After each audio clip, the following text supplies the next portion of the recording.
Modern AAA games have gotten so massive lately, huh? Not just in file size, but also in terms of scope and expectations. I mean, seriously, the sequel to the Jedi Fallen Order is almost 3 times its size.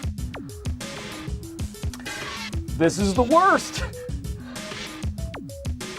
Sometimes, even with all their polish, what starts out as an exciting adventure or match can quickly turn into a tedious slog that feels like forever to get through. And don't get me started on the bugs that can exacerbate or, in some cases, add unintentional comedy to the overall experience even more.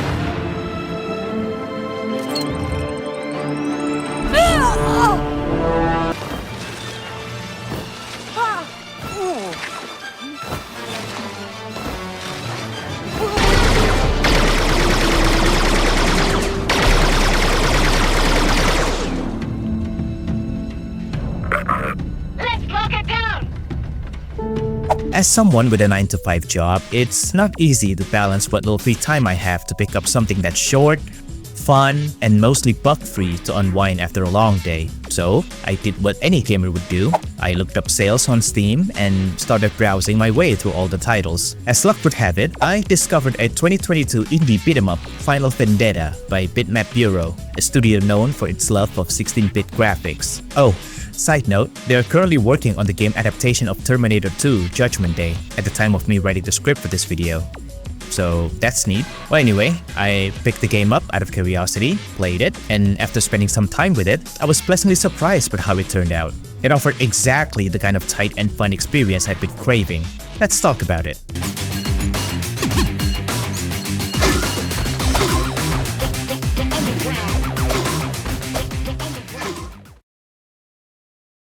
Now, I must confess, beat 'em up, and fighting game as a whole for that matter, is not exactly in my top 5 genres I typically enjoy nowadays. While I'm somewhat familiar with Capcom's classics like Captain Commando and Final Fight, as well as Sega's Streets of Rage to a lesser extent, now I tend to prefer either racing,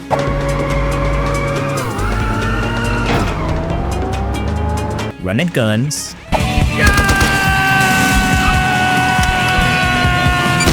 survival horrors,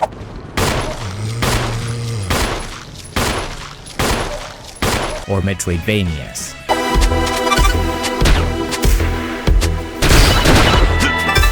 So imagine my surprise when I saw the title for the first time. Based on my limited knowledge of the genre and before looking further into the developer, I could have sworn that it's a spin-off of Final Fight or something. And my sense of deja vu didn't stop there when the opening cutscene played. A criminal organization abducts someone close to one of the 3 protagonists, and they're all set out to save her and put an end to the organization's reign for good measure. It's often said that imitation is the sincerest form of flattery, but once I got to the first level proper, the game played somewhat differently from the established classics I'm familiar with by adding some new twists to the gameplay. Aside from the weapon, food, item pickup, and the 3 different playable characters representing 3 different playstyles that you can choose, the fast but fragile Claire, the strong but slow Miller, and the all-arounder Duke, the combos and the overall moves were tweaked to add more variety. Instead of just doing a string of combos and waiting until the enemies get back up to attack again, now I could juggle them and kick them when they're down to keep pressing on the attack. Plus, I could perform different throws depending on my position, dodge side to side for better positioning by quick tapping up and down, back attack, and block. I could recover more quickly if I pressed jump right as I fell on the ground. There's now a separate super meter for the super move, meaning that I would need to sacrifice an amount of health to perform it, with a caveat that I would still spend my health if I perform it without filling the super meter first. The move list for each character was so extensive and distinct that the game listed them all in the manual. Like, it's far more detailed than a typical beat 'em up, especially for indie beat 'em up, as far as I know anyway. If you could point me to other games with similarly extensive moveset, please let me know, because I'm interested to try. Furthermore, I found the control scheme to be appropriate to accommodate the vast array of moves that I could perform with my characters. The shoulder buttons were assigned to some of the moves that otherwise would require 2 or more button inputs, like the back attack and heavy attack if you're overwhelmed or otherwise not comfortable with the default control scheme. It's far easier to be creative with your attacks, and it helped me tremendously in my repeated playthrough of the game.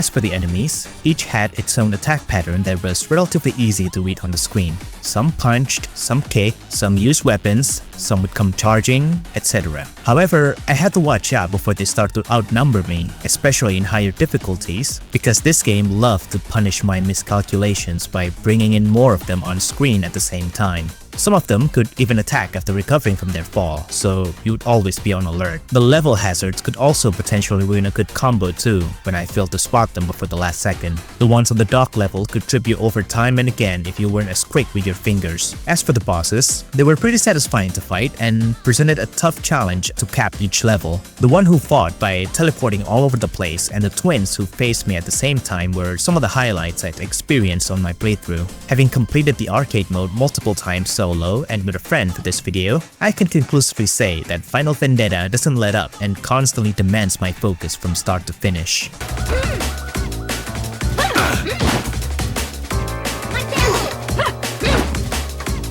Now, let's talk a bit about the presentation, because this game immediately caught my eye and ears over its gorgeous pixel art and electrifying soundtrack, courtesy of Utah Saints and Futurecast. The thumping, great beat-driven drum and bass kept me going from the moment I got to the first level. Just listen to some of these and tell me you don't feel any urge to kick some ass to the rhythm.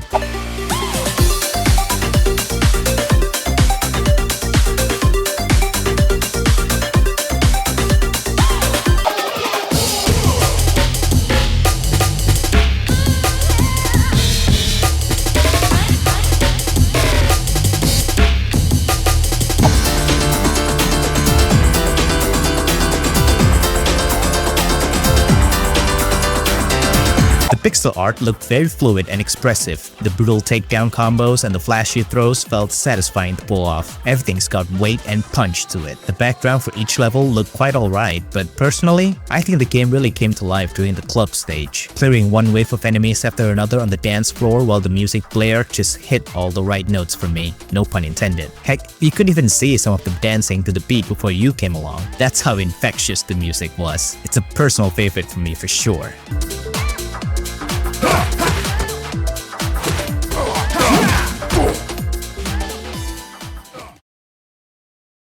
Unfortunately, it's not all perfect.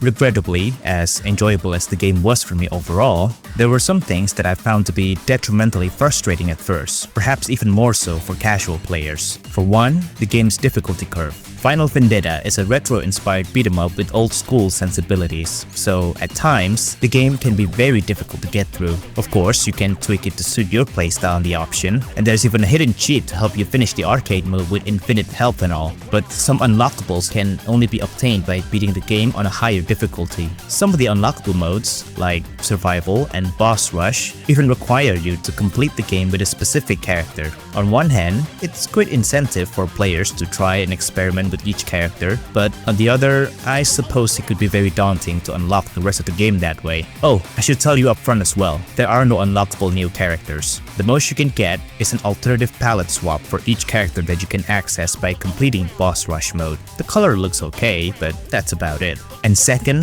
the online co-op. Going back to the difficulty I mentioned earlier, this game could benefit from having an online co-op mode that allows you to clear all the levels with a friend. But alas, only offline multiplayer is available. It's a shame really, considering that even old games like Metal Slug 1 through 3 on Steam allow for this feature. For a game with this kind of arcade spirit, being able to team up online would have made a big difference. Thirdly, the game's too short. I know, my complaining about the game being too brief sounds so hypocritical, considering I look for shorter games in the first place. But I think adding 1 or 2 more levels wouldn't have hurt. Captain Commando has 9 levels in total, and Final Fight has 2 bonus levels, whereas Final Vendetta only has 6 levels and 1 bonus level, clocking in at around 1 hour for the arcade mode. While it's lean by design, I couldn't help but just want a bit more out of it to make it a solid 10 out of 10.